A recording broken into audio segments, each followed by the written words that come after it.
All right. First and foremost, I want to start off by saying, Brakatha Yahweh, Brakatha Yahweh Shai, Brakatha Yahweh, Brakatha Yahweh Shai, Brakatha Yahweh, Brakatha Yahweh Shai, Call Halal Yahweh, Ba'ashem, Yahweh Shai, Ba'ashem, Rakah, Quadash. Double honors to the apostles of GMS, Great Millstone, who rule well and who taught me this truth. And shalom to you, sincere Akim, out there listening, learning, and pushing this truth. And shalom to the few sincere Akwaf that are out there listening and learning as well. With that being said, Adawan Ratazah, this be edifying. As usual, I'm going to go into Rakah, Quadash. And I saw this video. I'm actually still watching it. I maybe got a couple minutes into it.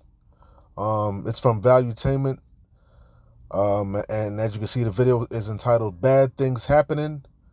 Record-breaking storm triggers massive floods in Dubai. And as you can see on the thumbnail, it says the worst storm in 75 years. And I heard about this when it was happening, but I didn't realize how bad it was, just listening. And as you can see, it said the worst storm in 75 years. They're calling it apocalyptic, and we know ultimately that's judgment from Yahweh Bashim Yahweh Shai. But anyway, what stood out to me while I'm doing this lesson is because they're saying a lot of people are conspiracy theorists are saying that as you can see, it says did the disaster in Dubai stem from climate change, cloud seeding? That's what I want to focus on. Cloud seeding or a natural storm leaving a trail of devastation in its wake after record-breaking flooding. So a lot of people are speculating that the government was behind it, or was some type of nefarious activity, in regards to this whole flooding situation. Because as you can see, like I said before, it's the heaviest rainfall in 75 years. Did cloud seeding cause Al Jazeera? Did cloud seeding cause Dubai floods?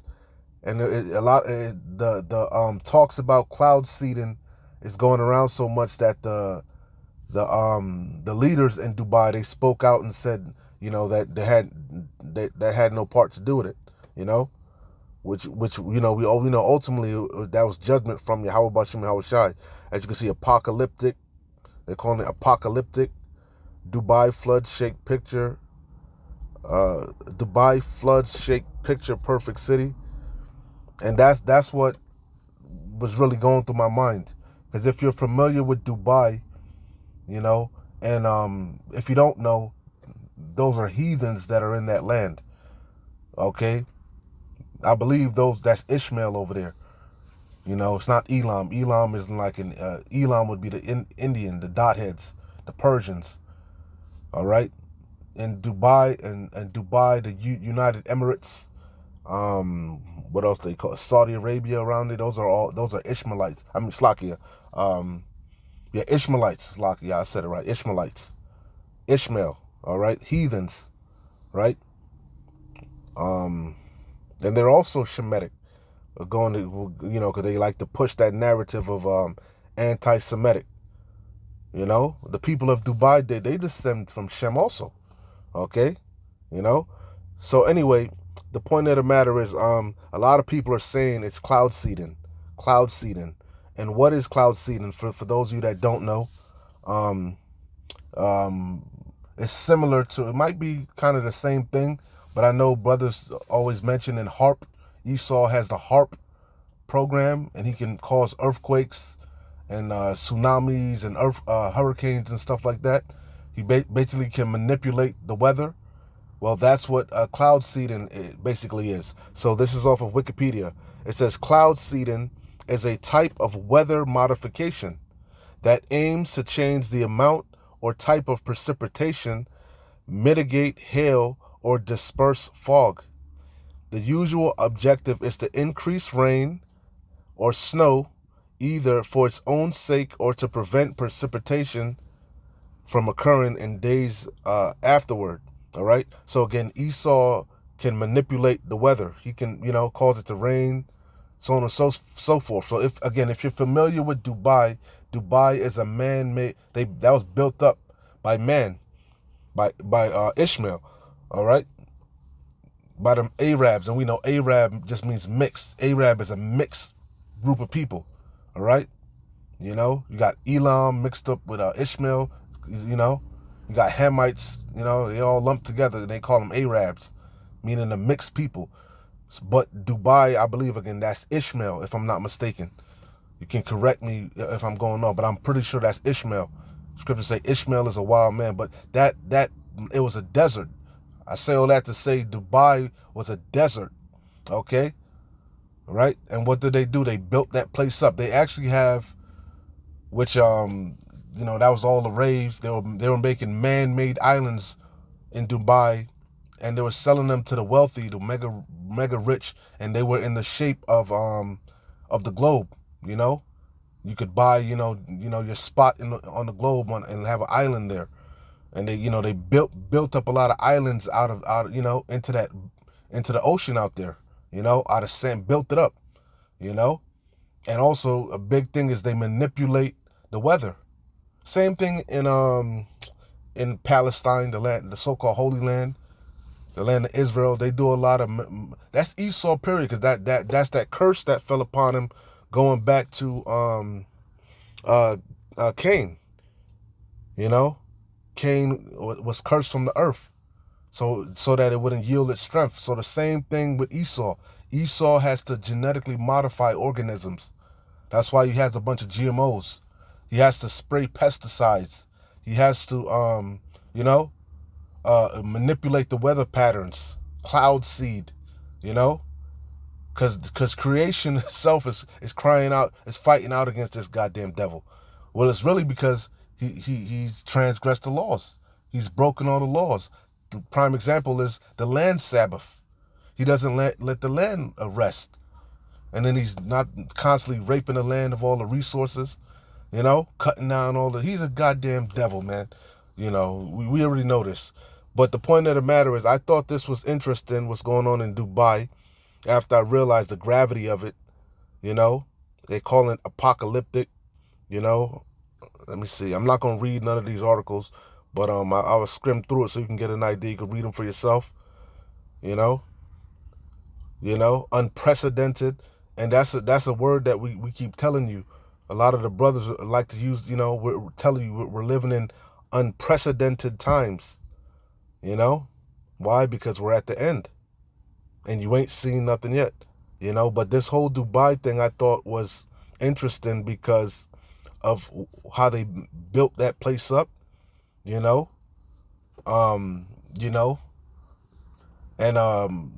Bashim Yahushai is not with Ishmael either. He's not with Moab. He's not with Ammon. He's not with Japhet. Okay, he's not with none of you 17 heathens, man. Yahweh Bashim Yahushai is the power of Yasharallah. Israel, you tribes, no other nation. He's our power, the power of Abraham, Isaac, and Jacob. Okay, and at the end of the day, all of you heathens had a hand in our downfall. As it says in Psalms chapter 83, you're confederate, with Esau against Yasharallah. Okay, you're all in cahoots. And all of you are going down with this goddamn devil. So I thought that was hilarious. That was the Lord mocking you. This is the Lord mocking you, man. You call yourself, because the government admitted that they do take part in cloud seeding of Dubai. They did say they do it. But however, this deluge, a deluge is a flood. This deluge, this unprecedented amount of water that fell, that came from Yahweh Bashim Yahushai. That was judgment from Yahweh Bashim Yahushai. Okay? Because you goddamn heathens are going down right along with Esau. We got next, baby. Galatians 6 and 7. Be not deceived. Yahweh is not mocked. For whatsoever a man soweth, that shall he also reap. Okay? Now, I just thought that was hilarious. You call yourself trying to manipulate the weather, and build up them islands. What happened? Yahweh Bashim Yahushai took it all back. Okay? Isaiah 29:6. Thou shalt be visited, you know, and who primarily Esau, Edom. Matter of fact, it tells you in Ezra that Yahweh Bashem Yahushua is visiting the world that he made. Oikumene, the whole entire inhabited earth. Starting with Esau, Edom. Matter of fact, Salaki is starting with Yasharallah. He's going through Yasharallah, Jerusalem, with candles, you know, and searching for the men that are settled on their lees. You know, the scriptures say judgment is going to start with us, the ancient men. Okay, so you know, first and foremost, Yahweh Shem Yahushua is visiting Yasharallah, and then he's also visiting Esau, Edom, our chief adversary, our number one enemy, but also these heathens, including Ishmael. Okay, daily. Thou shalt be visited, and how is he visiting you? What is he visiting you with? Is he visiting you with a love letter, with you know, a birthday cake, candles? You know, what is Yahweh Bashem Yahushua visiting you with? He's visiting you with judgment, plagues. But the ultimate judgment, or the ultimate plague, is going to come down upon Esau, Edom, primarily in the land of Idumea, America, Babylon the Great. Okay, and Israel, because that place is going to be devoured too. The only difference between Babylon the Great and America is that the only difference between Israel, the so-called Holy Land, the land of Palestine, right, and what's going to happen to Israel and America, Babylon the Great, okay, is that America shall never be inhabited anymore. Okay, but Israel is going to be destroyed too, but it's going to be built back up because we're going to go back. We're going to go back in that land. Okay, so it says Isaiah 29:6. Thou shalt be visited of the Lord of hosts, Yahweh Ba'ashem Yahushai, the Lord of armies. Okay, and the weather is part of his army. Okay, he's got the angels. He's got his men, the 144,000. He's got Israel, Yasharallah. He's got the nations, the heathen. You know, he's got the creatures. You know, the Lord of hosts, the Lord of armies, man. Thou shalt be visited of the Lord of hosts, Yahweh Bashem Yahushua, with thunder and with earthquake and great noise, with storm and tempest and the flame of devouring fire. Okay, and that's what the Lord Yahweh Bashem Yahushua is doing. He's visiting the world that he made. He's visiting these heathens. You know, starting with Esau, Edom, but also Moab, Ammon, Japhet. You know. Psalms chapter 2, verse 1. Why do the heathen rage? What is the heathen? The other nations. You other 17 heathen nations. Okay? You know? What are they raging? What are they raging? What are they raging on about? About ruling next. Their inward thought is that their kingdom shall go on forever. Their dwelling places shall go on forever. Roughly paraphrasing. Esau ain't the only one that got that mentality. All the heathen think that. Moab, these gooks, they think they got next. Okay? Why do the heathen rage? But they're raging. It's vain. It's all for naught. Why? Because Esau's the end of the world. Jacob, Yasharallah, Jacob's name was changed to Israel after he wrestled that angel. All right? And we are the descendants of Jacob, whose name was changed to Israel. All right? Okay? Jacob had 12 sons, and we are their descendants. Okay? And we have next, starting with our Lord Yahweh Ba'ashem Yahushai. Okay? We're joint heirs with Yahweh Shai HaMashiach. And he's coming to hey, he had many crowns upon him. Where the hell you think the crowns came from? The crowns came from these heathens, the rulers of this world. Why do the heathens rage? Again, we got next, Mac. Okay? Why do the heathens rage? And that's the good news. That's the gospel. The kingdom of heaven is for us, Yasharallah, you tribes. And it's going to be right here on earth. Okay? We're going to get our inheritance. And part of our inheritance is, guess what? Slaves, the heathens. Why do the heathen rage and the people imagine a vain thing? This crafty enterprise that they trying to set up, this new world order, this digital system, this charagma that they're planning to implement into the people, insert into this people, you know, it's vain. It's going to come to naught. Okay? As soon as you sit down to fill your belly, Yahweh Bashem Yahweh Shai is going to make you vomit it up. Why do the heathen rage and the people imagine a vain thing? The kings of the earth, including Ishmael, okay? The kings of the earth set themselves, and the rulers take counsel together. Read Psalms 83. They're confederate against Yahweh Bashem Yahweh Shai, against Yasharallah. They want to cut us off, that the name of Yasharallah be no more in remembrance. But that's a vain thought. The kings of the earth set themselves, and the rulers take counsel together. They're confederate. They're all conspiring against, ultimately, Yahweh Bashem Yahweh Shai and his people. And against his anointed. Who is the anointed? The elect. Saying, let us break their bands asunder and cast away their cords from us. He that sitteth in the heavens, Yahweh Bahashem Yahweh Shai, shall laugh. Yeah, that flood, that apocalyptic flood, the worst flood in 7 years, guess what? Yahweh Bashem Yahweh Shai is laughing at you. He's mocking you, Ishmael. You think you the Most High? You know, you think you got, you think you know some shit? Nah. He that sitteth in the heavens shall laugh. And the Lord, it says, the Lord Adawan shall have them in derision. Wait till he crack the clouds. You know? Wait till he cracks the clouds, man. You know? 2nd Ezra 6 and 56. Straight to the point.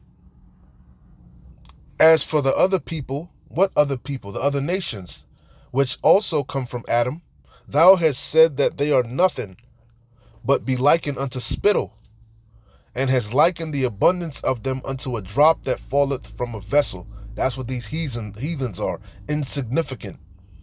They're likened unto spittle. And now, O Lord Adawan, Yahweh, behold, these heathens, which have ever been reputed as nothing, have begun to be lords over us. That was the curses. And to devour us. But we, thy people, whom thou hast called thy firstborn, thy only begotten, and thy fervent lover, are given into their hands. If the world now be made for our sakes, why do we not possess an inheritance with the world? How long shall this endure? All right, and the answer to that question is because of our disobedience. But the good news is we're at the end of our bid. The punishment of our iniquity is accomplished. We will no more go into captivity again. He's about to recompense and visit our adversaries, starting with Esau, Edom. All right? Our redemption is nigh. That's the good news. Okay? So, it's Isaiah 40, because this is what Ezra was quoting. All right? Isaiah 40 and 15. Behold, look, the nations, the heathens, right? All 17 nations. The nations are as a drop of a bucket, and are counted as the small dust of the balance.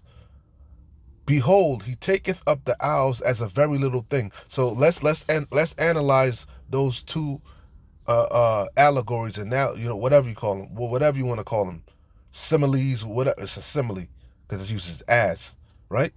So it says, behold, the nations are as a drop of a bucket. So if you have a 10-gallon, 5-gallon bucket of water, and you spill a little drop out of that bucket, is it going to matter? Are you going to turn around and fill the bucket back up? No, it doesn't matter. It's insignificant.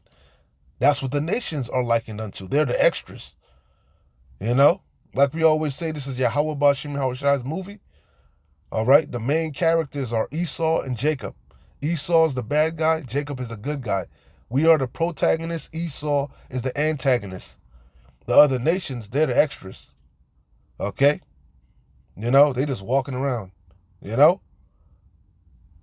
So it says, and are counted as the small dust of the balance. A balance is a scale. Okay? So if there's a small dust, a speck of dust on a scale, is it going to move the scale? Hell no, it's not even going to register. And that's what you heathens are unto, likened unto. You know? Insignificant, as Ezra said. All right? So why are you raging? Imagining the vain thing. That's the good news. This place is through. Beautiful times for the elect. Horrific times for the rest of you. We laughing just like Yahweh Bashim and Hawashai is laughing. We're laughing because we can see. We can see Esau's on slippery slopes and you heathens going right down with him. We can see, Yahweh Bashim and Hawashai is working. It is time for thee to work, O Lord, Yahweh Bashim and Hawashai. Oh, he working. You know? Make it work. Like Kevin said, he's working, man. Every day, every morning does he bring his judgment to light. But the unjust knoweth no shame, because evil men understand not judgment. You know, but the righteous, we understand all things. You know, we see it. We see clearly where we at. We see the writing on the wall. This place is through. Beautiful times. Exhilarating times. Zephaniah 3:8. Therefore wait ye upon me, saith the Lord Yahweh, until the day that I rise up to the prey. Yeah, right now Esau and these heathens, they think they pray. They think they doing something. They ain't met the king of terrors. You ain't met Alashaja yet. You ain't met our power. You ain't met our big brother. You ain't doing it, homie. Nah, little homie, you ain't doing it. Therefore, and that's what we waiting on, our big brother. And he's gonna avenge us speedily. Therefore, wait ye upon me, saith the Lord Yahweh, until the day that I rise up to the prey, these heathens. For my determination is to gather the nation. Ain't he doing that now, as we speak? The Middle East, the so-called Middle East, Western Asia, is a hotbed of activity. All the nations are being gathered down there. Russia just sent their ships down there. America's sending their ships over there. You know? The Strait of Hormuz is a hotbed of activity. A powder keg. Look at what's going on with Iran and Israel. Everybody on edge, waiting. Everybody forgot about Ukraine. You know? The valley of Hawashaphat getting hot. Oh, it's about to get real hot. Up in her. Therefore wait ye upon me, saith the Lord Yahweh, until the day that I rise up to the prey. For my determination is to gather the nations, that I may assemble the kingdoms. What is he assembling the kingdoms for? The third woe. The third world's war. This galactic battle. This war to end all wars, as the scriptures say. The nations shall learn war no more. To pour upon them mine indignation. You about to feel Yahweh Bashim Hawashai's righteous anger. Why is he angry? For what you did to the apple of his eye, Yasharallah, the controversy of Zion. For all the earth shall be devoured with the fire of my jealousy. Beautiful times, man. We can't wait. You know? This is that flood in Dubai. That's just Yahweh Bashim Hawashai sending us little comforts, little jewels, little tokens. You know, so we can keep hold on, eat, chew on this for a little bit. You know, the meal ain't ready to be served up yet. You know, because they gonna eat the whole the booty warrior Fleece Johnson. You nigga be talking shit about Fleece. He be like, hey, you run up on me, I'm gonna take you to lunch, and you gonna eat the whole meal. You know, and that's what that was these little travails, birth pains. That's a little something to snack on. You know, the whole meal is coming, and Yahweh Bashim Yahushai about to serve it up, piping hot. You know, this what they say, revenge is a dish best served cold. Nah, you gonna get that dish piping hot. You know, the noise of the multitudes. Isaiah 13:4. I'm gonna close out here. Isaiah 13:4. The noise of a multitude in the mountains, like as of a great people, a tumultuous noise of kingdoms, of nations gathered together. The Lord of hosts, again, the Lord of armies, Yahweh Bashem Yahushai, mustereth the host of the battle. The king's heart is in the hands of the Lord. As the rivers of water, he turneth it ever whithersoever way he will. Hey, so, hey, man, keep fighting. Keep pushing, man. We're close. Beautiful times. Shalom. Wa abad babal. Kwam Nesharala.